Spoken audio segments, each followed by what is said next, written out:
Good afternoon, everybody. Welcome to Friday Fixed. Taking over for Tom Powers today. I'm Brandon Harrison, Associate Programmer at Doc NYC. I'm excited to have you all here this afternoon. And today we've got a great panel. We'll be inviting Maori Holmes Carmel, Artistic Director, and the CEO of Black Star Film Festival, the directorial team from The Fight, Edgeline Pictures, Elise Steinberg and Eli Dupre, and of course, the director of the magnificent Be Water, Bao Nguyen. So we invite everyone to participate in the show. Feel free to introduce yourselves in the chat box. Tell us where you're from, like Joseph and whoever else is here having a good time with us this afternoon. If you have a question for our guests, I'll be reading them and we'll be looking through them to offer them up to our guests. So if you have questions, please put them in the Q&A. Use the Q&A button. It's on the features onto the left. This is episode 12 of Friday Fix, and I would like to remind you all that the past episodes of Friday Fix are available for free on our Doc NYC Fest YouTube channel, and we have a link there in the chat box. So without further ado, we'll be inviting on Maori Holmes Carmel, Artistic Director and CEO of Black Star Film Festival. Maori, how are you doing this afternoon? Hi. I'm doing pretty well. How are you?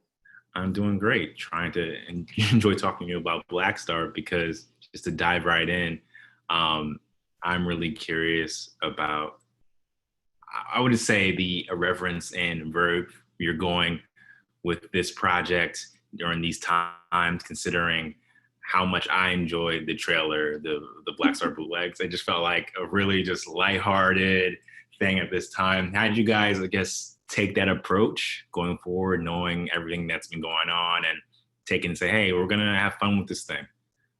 Well, I have to give all that credit to Rashid Zakat, who has been directing our trailers for pretty much all of them. We've either co-directed or he's been directing by himself. And this one was his idea. We knew we wanted to do something related to people being at home, and we were thinking about meditations on TikTok. We were sort of trying to come up with something that would be as if people were just trying to reflect on the moment. And that's how he ended up getting to the bootlegs. I think thinking about moving from TikTok into going back further to childhood. That hit me. I was like, oh yes, a different time.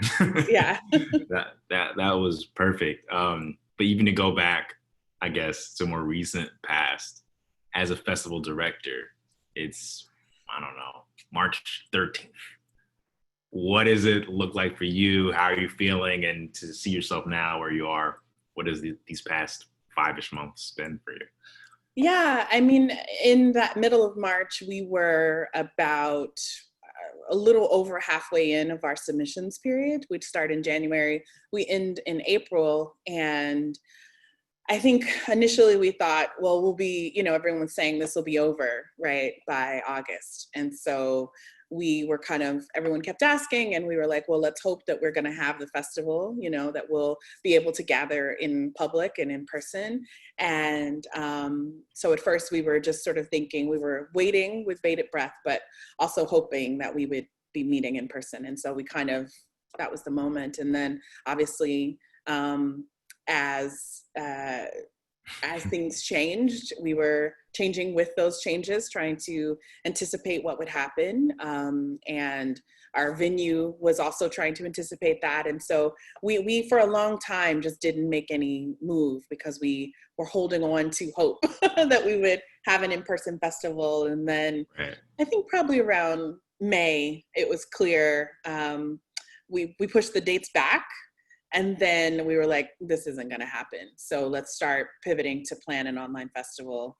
And we, worked really hard to figure out a platform that would be secure for the filmmakers and feel really good. And then we wanted to think about the pricing, making it accessible internationally, and, just really reimagining all of the way that we program. Can you go into specifics a little bit about that? Just because, if everyone in the festival world, this is hopefully a 1-year issue, but hey, this may be having long-term effects going forward, and especially for smaller festivals? Like, what was your strategy to say, hey, how I'm going to handle geo blocking or pricing and these things like that? And did you have particular ethos or philosophy that you wanted to approach that?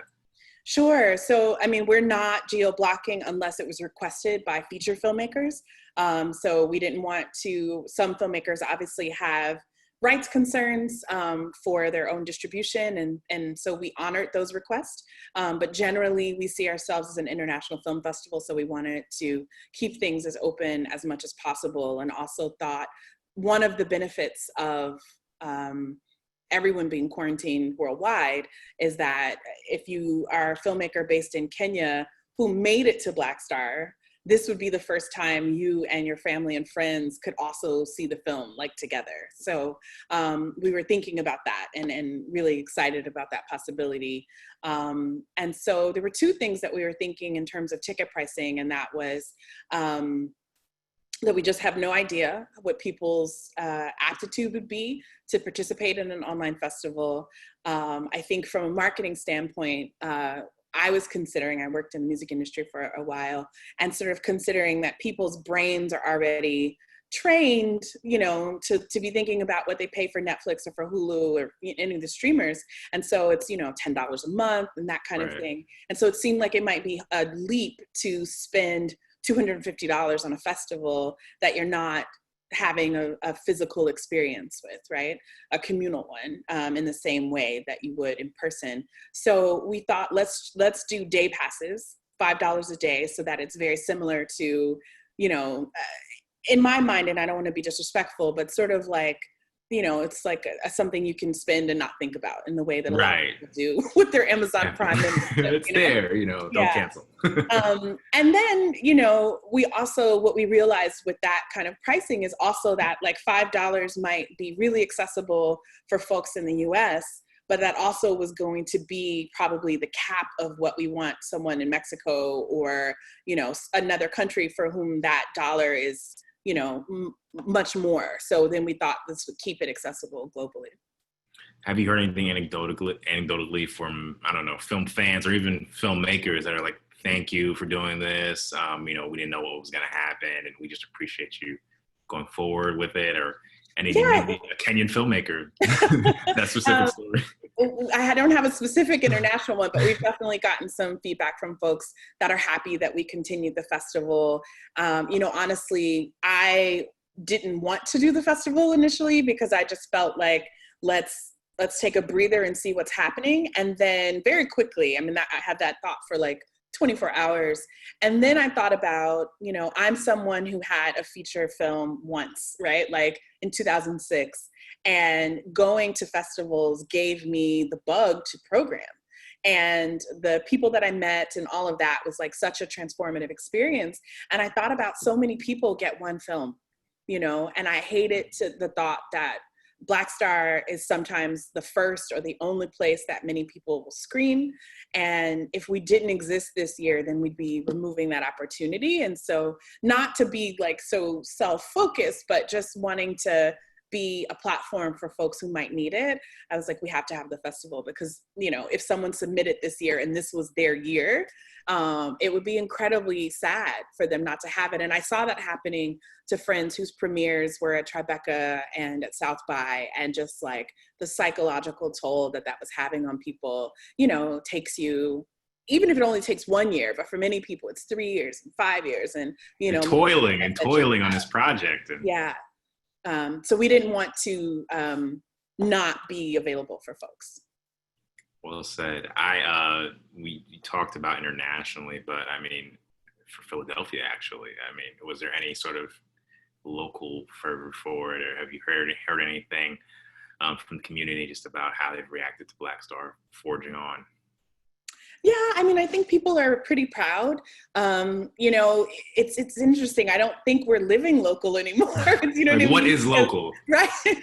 I'm right here every day. So, I mean, I have heard definitely from staff and from their, you know, family and friends. And when we meet with folks, that they're excited that we're continuing on. And there's definitely a lot of pride in Philly for the festival.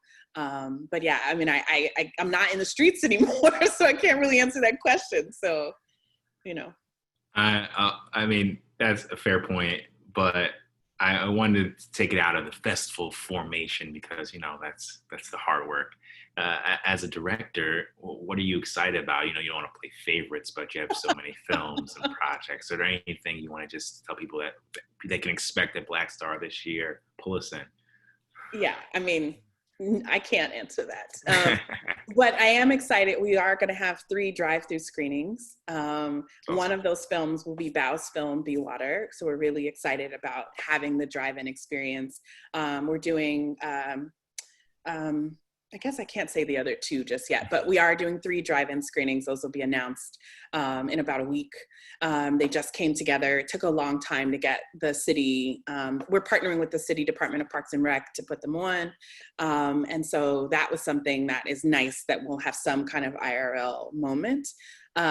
We're doing for the first time kind of talk show every day of the festival. And so that's something that I'm excited about as well. It's called Black Star Live. It'll be every morning. It's like a kind of coffee clutch before the festival begins. And Can you talk about that for a second? Because I saw that and I was really like, this is really cool. This is really interesting. How did you guys formulate that? And what was the thought process? Well, we were thinking about doing it for the in-person experience because Black Star is such a convening, and I mean, all festivals are, but we really have like a family reunion, like a homecoming sort of vibe. And we thought it would be really nice in person to have people meet in the morning, get their coffee, and get to meet some of the filmmakers that day, right? There'd be an opportunity in a talk show format to, hear from people who were going to be presenting that day. And so we wanted to preserve that idea. And so we're doing it online. We have, it'll be myself, Rashid, the director who did the trailer, and then we have Black Thought from The Roots, and Yaba Blay, who is just masterful social media presence. And also Black Thought is only doing 3 days. So on the other days, DJ Rich Medina is joining us. And so, all of those people are like incredibly funny and light. And I think it'll be a really interesting, something new to do in the morning. And we'll have a filmmaker, pop in and have we have some incredible panels. And so we have panelists popping in as well. Yeah. The panel side really intrigued me. Not only the panel side, your opening night party, all these things. You talk about geo-blocking and working with filmmakers, but what has it been like putting together these panels, digital or some slightly in real life panels, like during this time? How has that gone for you, and how has it been with the feedback and reception from that when you're reaching out to people to participate? Yeah, well, the panels have actually been incredible because we're able, because people don't have to come, and think about travel and childcare and all of those things. We've been able to really create some broadly located panels. People are going to be calling in from all over the country and sometimes from other countries in a way that's just incredibly rich. I'm so, so excited. The panels are almost their own conference, they're like loosely affiliated with filmmaking. They're really about cultural work and a lot of, I think, political issues, right, of this time. And there are 12 of them. We just confirmed like Sadia Hartman is going to be in conversation with Imani Perry and Garrett Bradley. And, we have just a number of really incredible panels. And it's been great to be able to get people to say yes because they don't have to leave their house. So that's been nice. So, I mean, you alluded to a little bit just about like the times we're in. I talked a little bit about, COVID and how that affected you, but then, we're 2 months in, we're having the biggest racial awakening that we've had in a long time. What did that mean for you in terms of developing this festival and not only going forward, but all your work building up to this moment? Can you speak to that as it affected you in terms of just being a festival director and putting together this project? It hasn't affected me that much, right? Like, this isn't something new to Black Star or to myself. It's something that most of us working on it have been concerned with for our entire lives, right? Or at least our entire conscious lives in many ways. And so, you know, we've been, in terms of festival content, dealing with films that address police brutality and that address anti-racism and address white supremacy and, you know, any kind of intersectional issues. Like, that has been part of our DNA since the beginning. And so in that way, it hasn't shifted anything for us. What has changed, I think, is some of the attention. I think we've definitely been circulating on some lists, and we've got some new, you know, likes. We've got new fans on social media. There's definitely new members that have been coming in. There's definitely also been new corporate partners who've reached out to us, who, you know, I don't know how they found us or what made them interested, but it feels like it's in response to the political moment and trying to right the ship a little bit.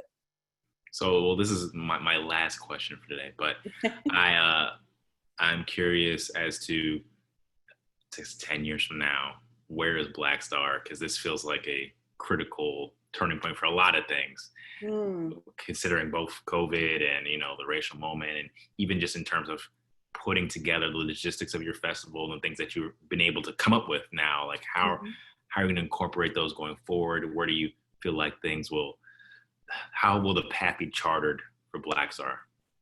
I have no idea.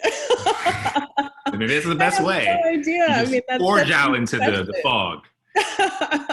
Well, I mean, we have launched a parent organization. We just launched in January. So, you know, we've been running the festival as a very part-time project. You know, I've had big jobs that I've been doing for the last 8 years, and Black Star was on the side. And this is the first year that I have been working on Black Star almost full time, and then we brought on another staff. And so we've launched Black Star Projects, which houses the festival, houses our new journal, Scene, which is coming out soon. We'll be doing some other programs. And so, you know, in 10 years, I imagine those programs are going to sprout and blossom and probably have other things related to them. You know, I'd like for Black Star, the festival itself, to remain boutique in feel, but it does seem like our capacity to sort of like launch filmmakers and connect them to other opportunities is growing. And so I hope that we continue to maintain, you know, it's challenging to remain nimble and have like a little more power. I don't even know if that's the right word, but, you know, trying to figure out that balance, I think, will be interesting as we continue. Maori, thank you so much for joining us this afternoon. Friday Fix, thank you for being here. Everyone, please, can you just give the last notes about Black Star? Where can they find us on the net? Yeah, so you can find us online at blackstarfest.org. We're on Instagram and on Twitter and Facebook at Black Star Fest. Tickets are available now, so we hope that you'll join us August 20th to the 26th. And yeah, that's where we'll be. Thanks, Maori. Thank you. Everyone, thanks for Maori for being here. We're going to be moving on now to the team from The Fight, Elise Steinberg and Eli Dupre. First, we're going to have the trailer for The Fight, so sit back and enjoy.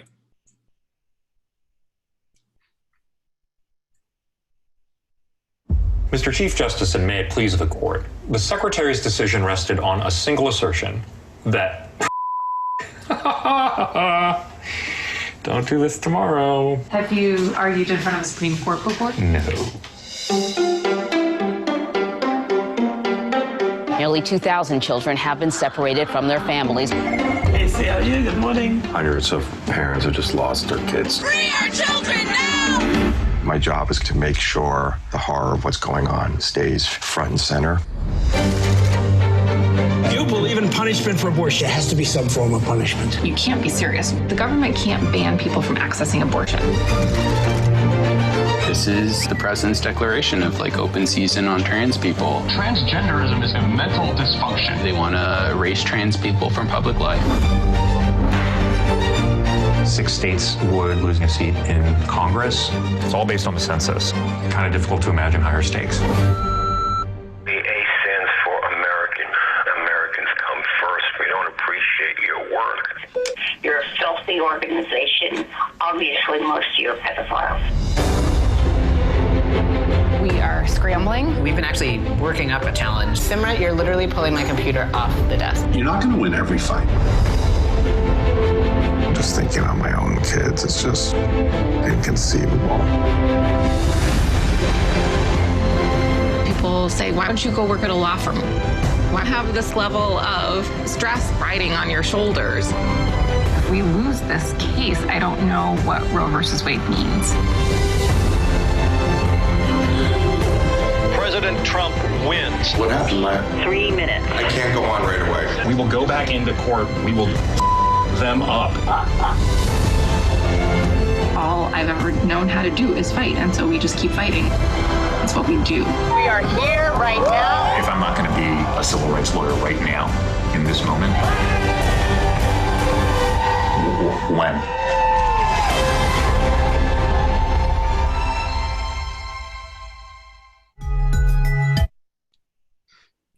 Welcome, Elise and Eli.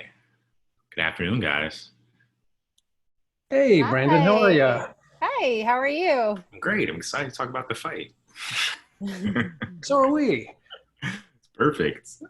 Just to jump right in, I'm curious, the impetus for this, I guess, what is it, 2016, the big ADBC moment in the world. And you guys started off making this film. Can you take us back to the beginning moments of this project? Sure, I can. I just want to preface, for some reason my power went out just before, so if you lose me, it's because the power here is like a little shaky. So just excuse me. But yeah, so the catalyst for this film was just like you saw in the opening of the film. It was 7 days into Trump's presidency when he enacted his Muslim ban. Right. And on that night, I actually joined the protesters that were gathering on the steps of the Brooklyn courthouse. And inside, ACLU attorney Lee Gelernt was arguing for an emergency stay of Trump's order. And when he emerged from the courtroom with his fist raised high, I was just steps away from him. And I could see the expression on his face. It was joy and shock and just total disbelief at the crowds of people chanting ACLU. And in that moment, I thought, okay, this is the film that I want to make, that I felt that me and Eli and Josh, this is the film that we needed to make. We needed to be inside with the ACLU and the lawyers on the front lines as they were fighting the Trump administration for the next 3 years. I felt like this was going to be the biggest civil rights battle of my lifetime. And as a documentarian, I felt like it was almost a duty to follow it. I also happened to have a personal connection. My mother was a litigator who fought for immigrant rights. So the stories and the struggles of these lawyers are just very familiar to me. And Elise, the day after that protest, which is in the trailer and opens the movie, Elise essentially kicked down the door of our office and went over to our whiteboard where we keep all of our ideas for movies, and she just erased everything. And she wrote "The Fight" in huge letters and said, "We're getting inside the ACLU. These lawyers are amazing. We got to follow them." And Josh and I, who'd been we were still in that inauguration fetal position, I think. Yeah. And it was a no-brainer. Just like, yeah, of course, that's what we got to do. And so there went 3 years of our lives. Can we talk about something that Elise said with just Lee's face and then the emotion, his fist is raised? I mean, obviously, humanization of these lawyers. Yeah. How did you guys put this together? Are there 8 lawyers that are on the cutting room floor? Or can you talk about putting together this project in this subjects? Sure. Well, for us, it was a really, what was exciting is that these aren't Brooks Brothers boring, buttoned up, dusty lawyers. messing around with contract law. The ACLU, Dale, one of our subjects who fights the census case, says it in the film. There are a lot more tattoos and piercings at the ACLU than Department of Justice. And so we didn't realize at the beginning that when we started following these cases that the lawyers would be such amazing, quirky, intriguing, dynamic characters. And we were thrilled. They all have this sort of visceral spark that you're looking for as a verite filmmaker. They just light up the screen. So it was a happy surprise to find out that we had sort of documentary gold with attorneys of all things. Did that answer your question? I think you did pretty well. I'm curious, at least do you feel the same way about that? Were there any trepidations? The fact that it was a surprise, as Eli said. Yeah, I mean, I think Eli was more initially, as he should be, skeptical. Lawyers and their desks, rightfully so. Where's the drama? And I think, I shared that. I definitely shared that concern going in. How are we going to, we're storytellers first, and we wanted to make a dramatic, entertaining David versus Goliath thriller. And there were some story challenges, but I think that what we do with all our work is do this verite doc approach. And you were talking about the face of Lee. I think it was the characters' comfort first and foremost, and their struggles, and grounding it within what it really looks like from the inside to fight these fights. What is the personal stake? Not just there's another documentary to be made about a debate about, rights and history. And that was not the film we wanted to make. We wanted to show the struggles and the triumphs and the human element. That was super important. That's what we bring, what we like to do with all our work. So that was what we strive to do. And and there was obviously challenges with the lawyers and reading briefs and trying to make going the copy machine like a super action. But yeah. Well, actually, no, go ahead. Oh, I was just saying, you were talking about Lee's face. I mean, one thing that made it easy is that these our subjects are living and dying by what happens to their clients, and it's not just the obviously the political stakes are huge for all of us as a society, but for them, I mean, you can feel them being crushed with every defeat, and that elation on the steps of the Brooklyn courthouse, and the awe that Lee had at finding himself sort of the tip of the spear of this huge public outcry at this injustice. I mean, you really live and die with the emotions of these subjects, and so that made our job easier. I'm curious, so you guys kind of alluded to it, but what advice would you give for anyone setting out to make a film about not only lawyers, but protracted legal cases that are taking years and years? How should they approach that? Are there any sort of potholes they should be avoiding? How did you guys experience that? One part of me says, don't do it. I mean, I think, one of the earlier challenges is you have a room full of lawyers and you're trying to get access. I think I was once speaking with the Penny Bakers, and they're like, getting access to lawyers is hard because, lawyers are thinking about everything that could go wrong. And so that was a challenge. But once we got the access, I think that... well, can I interrupt you? How did you get the access? Like, how did that portion go? Well, I mean, the story I got, we basically, after that night, I had a friend, her name is Kate Shaw, and she is a professor at Cardozo. She knew Lee. She made an email introduction to Lee, and Lee was interested. And so then he brought us to the ACLU and to the decision makers, and we pitched them on our vision.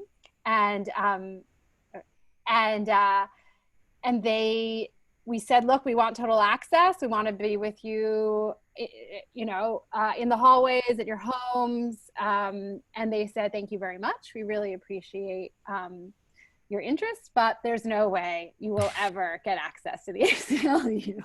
And we turned to ourselves and we thought, I think we can do it. But no, it was a series of conversations over many, many months. And they recognized that, yes, there's a risk of allowing some verite documentary filmmakers, but it was worth it because for their ACLU history, they felt this was an unprecedented moment. And also for this moment, they just felt these stories had to be told. And also Tom Powers, I'm giving a shout out. He, one of the communications directors, Stacey Sullivan, who was instrumental in helping this film, she called Tom and she said, "Who are these guys?" and Tom also, she was wanting to know about who we were, and so Tom played a little role in helping this film come to be. Shout out to Tom, most definitely. Can you guys, not to belabor the point, but I do want my initial question answered pertaining to just like this legal journey. What is that like? Sure. Well, I mean, one great thing about doing legal fights, courtroom drama in general, is that it follows a narrative structure. I mean, there's a problem, they got to go wrangle, and you either get a happy ending or a miserable result at the end. So we knew we would have that. There was sort of a built-in arc. The big challenge is that these things take years, and there are moments of incredible drama. I think some of the scenes in this movie were they dropped our jaws while we were shooting, and we were amazed to get what we got. But there's a lot of just being there in the offices while they read briefs and write briefs, and to get to those incredible twists and the sort of the on-screen, those little gems and diamonds that are buried in the work. It's really an endurance test for a doc crew. I mean, we and a tribute to our crew, our producer Maya Seidler and co-producer Sean McGing, who Sean shot 95% of this movie, is that they just wove themselves into the lives of our subjects to the point where they were seeing us more than their own families. And so I would be advice to a documentary who wants to tell this kind of story is like, don't do it unless you're willing to commit to a ridiculous amount of time on the ground. Definitely. We have a question from our audience here. They're curious, how did you actually navigate the first no? They told you no way, you're not going to get an ACLU. Did you know that this hard no was a little softer than you thought? Was there a little window for you to come back and convince them? Well, that's a good question. I like access stories, so and also Lee said yes. So we couldn't film the ACLU and all their lawyers, but Lee said you could film me. So we began with filming Lee and his fight with the Muslim ban. And while we were there filming with Lee, the other people at the ACLU got to know us and got to see the way we worked. And Lee also was able to say, hey, you know what, these guys are great. And they're respecting the boundaries. I'm telling them to leave the room, they're leaving the room. I like them, they're nice. He got to sort of vouch for everybody. And then, I think Dale was like, oh, you know what? I got a case, maybe you follow me. So we started just following some lawyers, and that, so we had an in. And then from that in, we were able to branch out and then eventually get the organization to commit to us. It's fun when we periodically have, as we're developing things, we get a no. And I just love watching my colleagues, Elise and Josh, think, I mean, it means nothing to them to hear no. They're like, no is just another way of saying yes, of course. And just watching the cogs start to spin when they hit that is entertaining. So when you started this film, it was a huge social moment. Obviously, Lee is on the steps fighting the Muslim ban, and now you're releasing the film in another huge social moment in time. Has it sort of shifted your feelings about the project over time, or even the way the reception of the film now has been taken? Yeah, I mean, I think one of the things that I've been thinking about, you talk about protest and that opening scene, you see the protest and it was this huge moment. Everybody was taking to the streets. And then you see at the end of our film when Dale says, it's not just going to be lawyers and courts that turn the ship around. It's going to be people. And right now we're seeing people. We're seeing people take to the streets and demanding justice and demanding change. And when we premiered at Sundance, that wasn't the case. We weren't having the kind of political movement and activism that we're having. And I think what you see time and time again in American history is that change happens because of people. And releasing this film right now, one of the things that I think we wanted to do is to galvanize people, to feel inspired, to take part, that even the little guy can make a difference. And that's what you see in our film with the lawyers. And that's the invitation of hope that we're giving our audiences. Eli? Yeah, well, I mean, you see the Black Lives Matter protest in the wake of George Floyd's murder is driving policy in the halls of power. You see police departments they're banning chokeholds. I mean, it's not happening everywhere, but it's happening places. Resources are being reallocated away from violent response to nonviolent crime. And it feels like an echo, a resonance with the protests after the Muslim ban, and how that drove the attorneys into the courtrooms. I mean, the legal fight and the policy fight really follows the activism, and I mean, from suffrage back in the day to BLM and Me Too now. I mean, it's the same story, and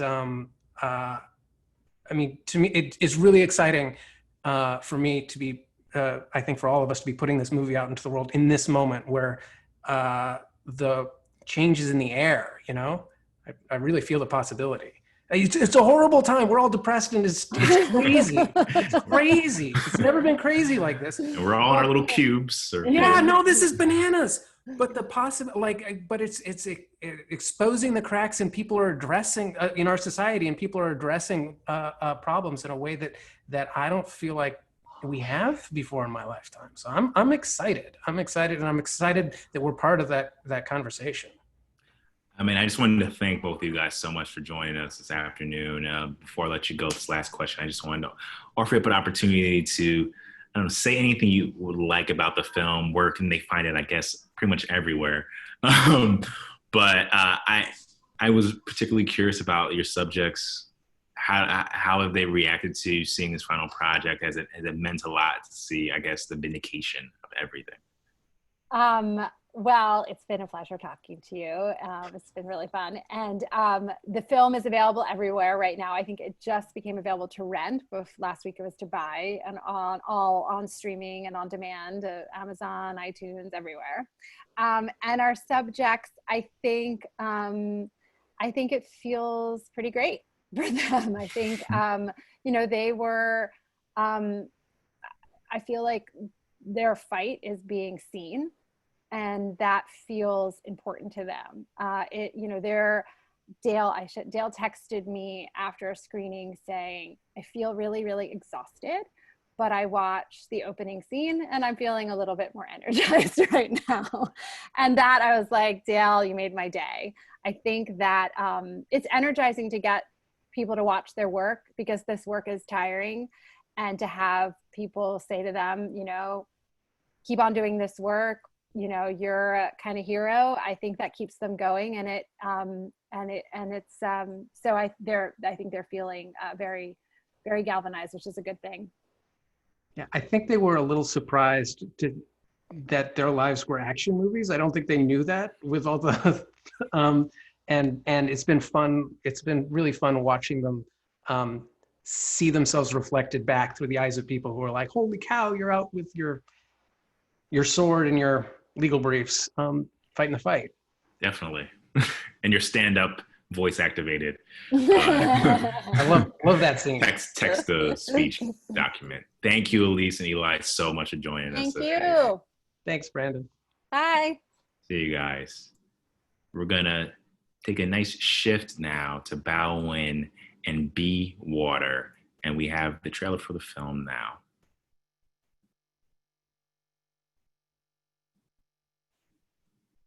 Wow, how are you doing? Good. How are you doing, Brandon? Great. Thanks for having me on. Glad to chat with you, man. In interesting times.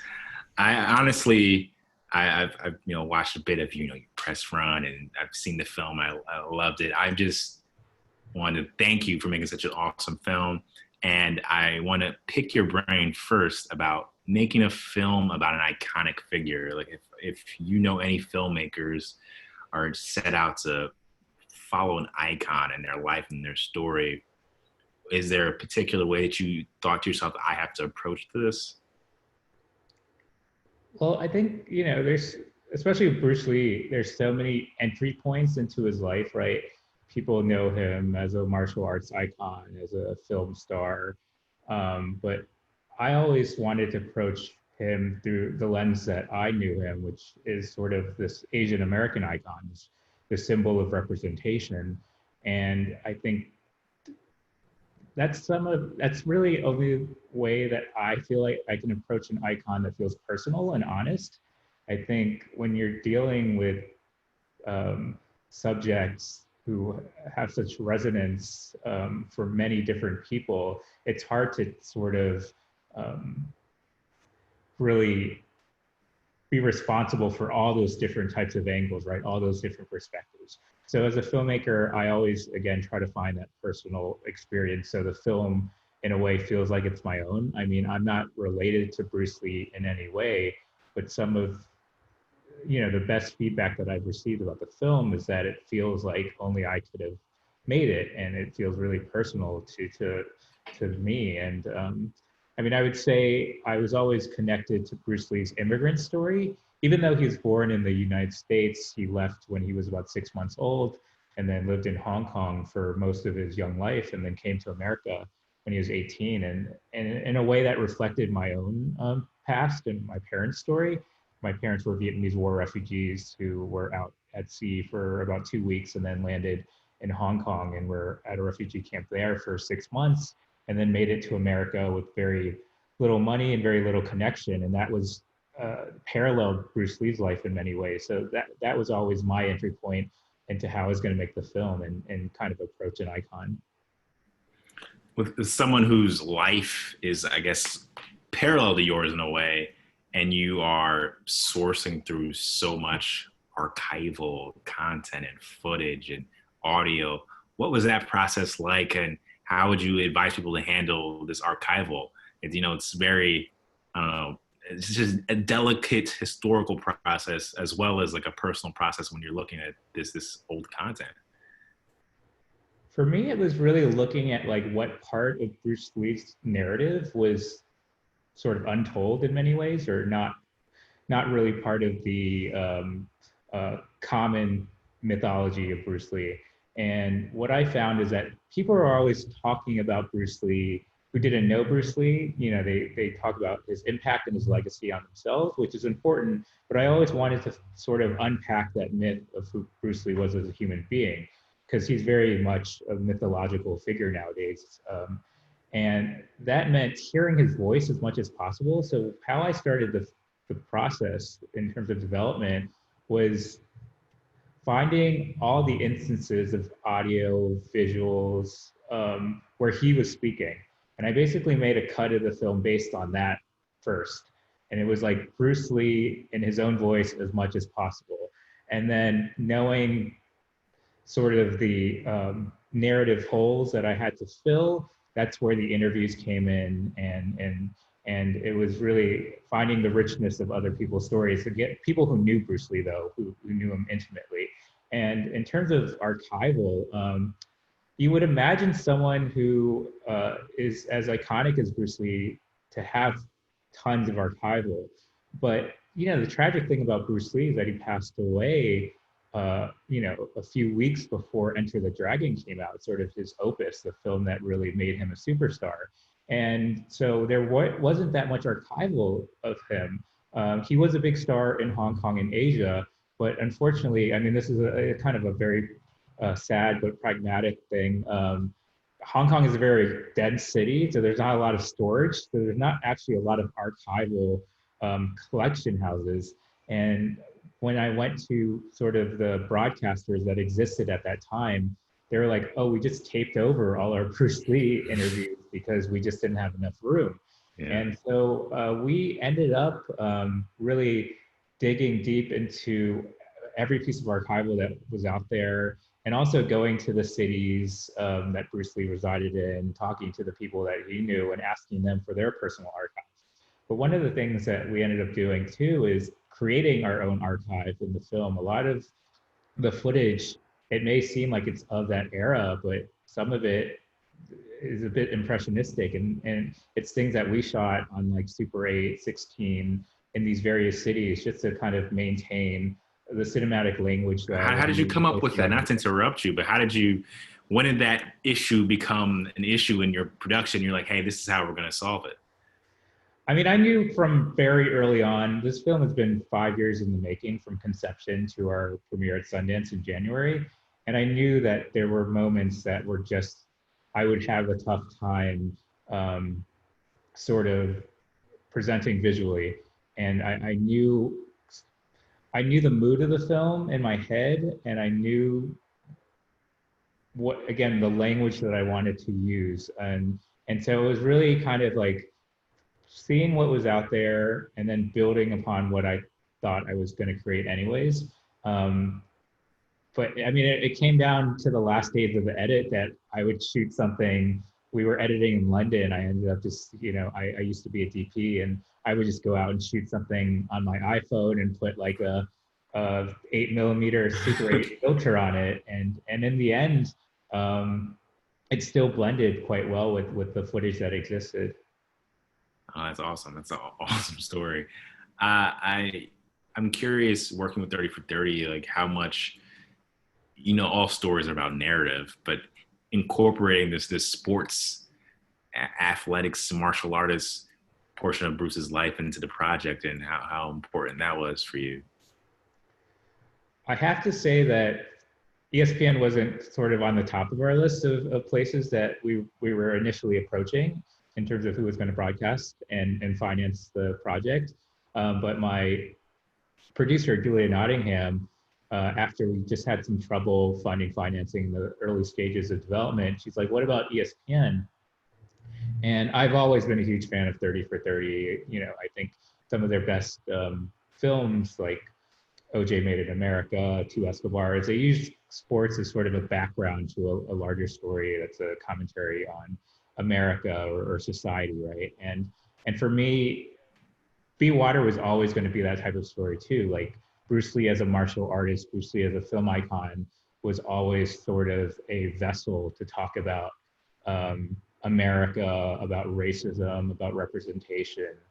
And when I told ESPN my sort of pitch for this film, they loved it, and I couldn't be happier having worked with them, and they've just been a great partner from the beginning. You kind of alluded to it a bit here, and I read a couple of your articles, and you're quoted saying like it's easy to make Asians out to be the villains a lot of times in projects, and now we have a crazy social upheaval that we're going through, and as a sort of parallel to what's happening with Black Lives Matter, you have the way that COVID has become this cudgel against Asian people, and then even something like this TikTok nonsense and this stuff that's happening. 5 years ago, you're making this film about an Asian American icon, but now has such a political resonance. How has that been for you to sort of see where this film has ended up and what it means? I mean, I think everyone tells me like this film couldn't have come out in a more perfect time. Did I plan it? Obviously, I didn't plan anything that was going on. Hopefully, you didn't plan any of this. Yeah. But I mean, I think it just shows the importance of representation. There's always talk in Hollywood and just the entertainment industry about like the price of diversity, the price of representation, but we don't really understand the value of it, right? In many ways. And I think it comes from storytellers from underrepresented communities telling their stories to understand how important it is. And, Bruce Lee's story is just a perfect example of this. And it came out, I'm very grateful that it came out in this time for many reasons. But first of all, as you're saying, there has been such a onslaught really of anti-Asian racism, not just from kind of these microaggressions that are happening every day, but from the top levels of the American government, including the President of the United States, who perpetuates labels such as the Chinese virus or Kung flu. And these things really matter, words matter. And it comes down to how we view our neighbors and other people, especially people who we might not consider Americans and who we do consider the other. And for the longest time, people all around the world were stuck at home, and many still are stuck at home. And our idea of our community, of society, is often viewed through what we see on television, on film, through our laptops. And so those depictions are really important. I mean, growing up, I didn't really see heroes that looked like me, and it affected me, and I'm sure it affected a lot of people who felt underrepresented. We in a way don't have myths, to take for granted, right? Every time we have a hero like Bruce Lee, we do really adore and take care of that story because it's so rare. And nowadays with COVID, like, to show Americans that Bruce Lee is Asian American, I think one of the purposes of this film is to understand the idea of what he went through, the struggles that he went through as an Asian American, but also the struggles of the Asian in America as a whole. And for the most part, Bruce Lee has always been as a global cultural icon and never been seen in some ways as Asian American, or that he always transcended his race. And this film was, in a way, my unapologetic approach of Bruce Lee to be Asian, right? To be an Asian hero, Asian American hero. And I think that's really important when again, Asians are being vilified, demonized for what they look like and where they came from without really understanding each other. And so again, going back to my earlier point, I think these representations that we see on screen and in television and in books and music and everywhere are so important, because that's our interactions with each other, with our neighbor, our society. And those interactions reflect how we treat others in person too, and how we'll eventually treat others when hopefully we get beyond this pandemic. Thank you so much for joining us, man. It's been awesome talking to you. I want to ask you this last question. Now, as a new Asian American icon sitting with us today. I wouldn't say all that. Hey, it's coming, man. It's coming. What stories or projects are you looking to tackle next? Well, I'm interested in, just like I did with Bruce Lee's story, and then my first film was Live from New York, which is about Saturday Night Live. It's in a way about telling the story of America differently, right? The history of America differently. And this is a time where we are having a reckoning with many different parts of America, and not just through law, policies, but also culture and how we tell the stories of our history.